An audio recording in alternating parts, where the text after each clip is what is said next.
Good day, my lovely listeners. This is your brother, E.K. Frimpong, the counselor. And as usual, we thank God for giving us this day. Today, I'm about to discuss a topic that will continue for some weeks. It's our discussion on the difference between being single and being married. The difference between a single person and a married partner or a married person. Today's discussion will center on being single and being married. So, under being single, we will talk about individualism, and being married is teamwork. So, the difference between a single person and a married person is that when you're married, you are a team. When you are single, you are an individual. Now, this is one of the differences. As the series continues, I'll talk about various differences between a married person and a single person. So when you're single, you're an individual. Therefore, you can take individual decisions, have fun without permissions. Even when you are dating and courting, you have flexibility. Therefore, there are certain things permitted because the permission is granted by you, the individual. So individuality works perfectly when you are single, and it has no boundaries. When you are an adult, it has no boundary. When you earn a living, it has no boundary. But when you marry, the dynamics change.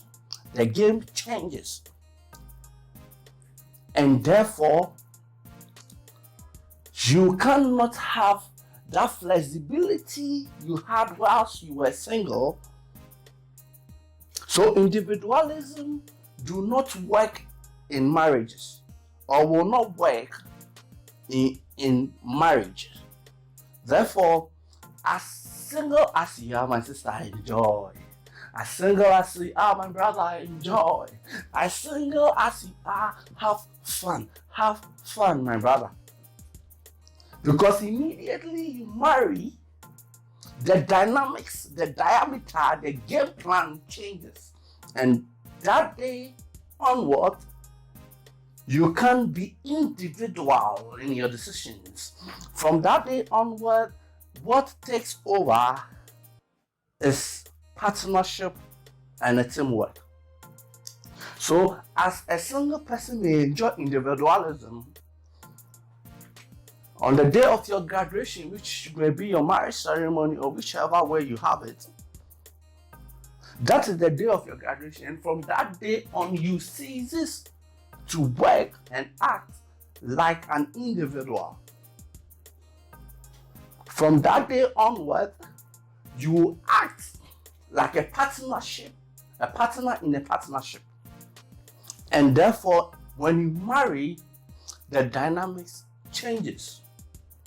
So, depending on your head figure, what the Bible makes us to understand that the man being the head in his leadership style, because for me personally, I believe all leadership styles work in marriage. This is because no marriage has a blueprint. Marriage doesn't have a blueprint that I can say A, B, C will work for your marriage. But the marriage, as it grows, you begin to learn what works and what doesn't work. As the marriage grows, you begin to understand how the house is kept, how the marriage will continue. You begin to learn those things in the marriage. That is why my counselor or my advisor during my wedding said that marriage is the only school that you are given a certificate before you begin the course.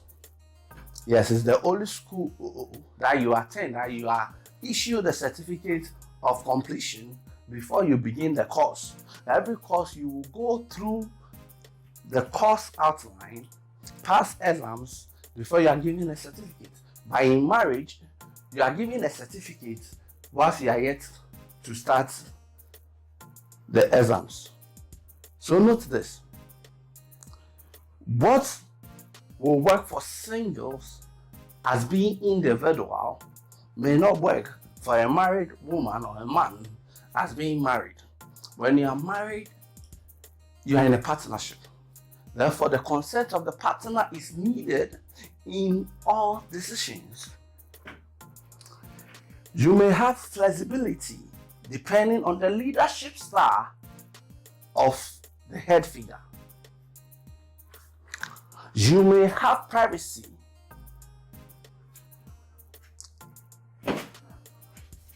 And depending on the leadership style or understanding between the two of you, you may have privacy.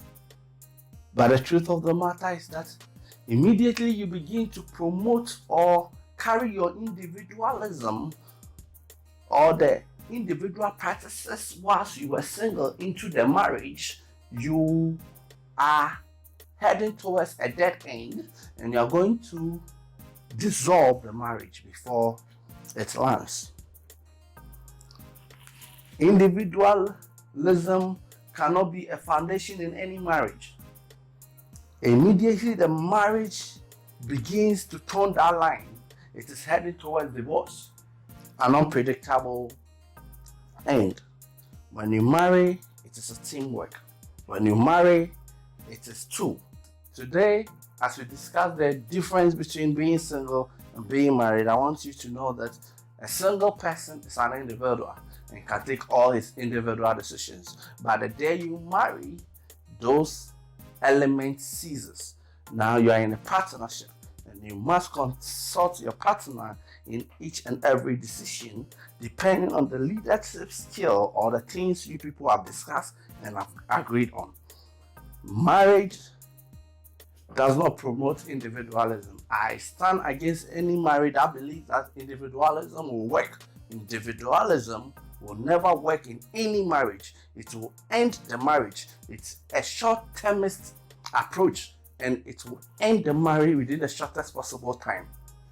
But when there is teamwork, when there is understanding, when there is agreement, when there is respect for authority, because sometimes agreements don't work in marriage. Sometimes the head figure takes his authority and takes his stamp on his role and says, because I am the head, this is where we are going. There must be agreements, there must be understanding, there must be respect for authority. When these three elements goes well within the marriage will succeed. Thank you for listening. I'll continue with you. Follow up. This is the difference between singles and married podcast or series. Thank you for staying tuned. Thank you for paying attention. Thank you for giving me a hearing. I'll be blessed if you can subscribe to the channel. Join me on all my social media handles, UK Frimpong the Counselor. I'll be a blessing to you, and you'll be a blessing to me. Let's keep discussing, and kindly let me know what your ideas are, what questions you want me to ask me, and what areas you want me to touch on. Be a blessing to others as I am a blessing to you. God willing, we shall meet again. Thank you. Bye.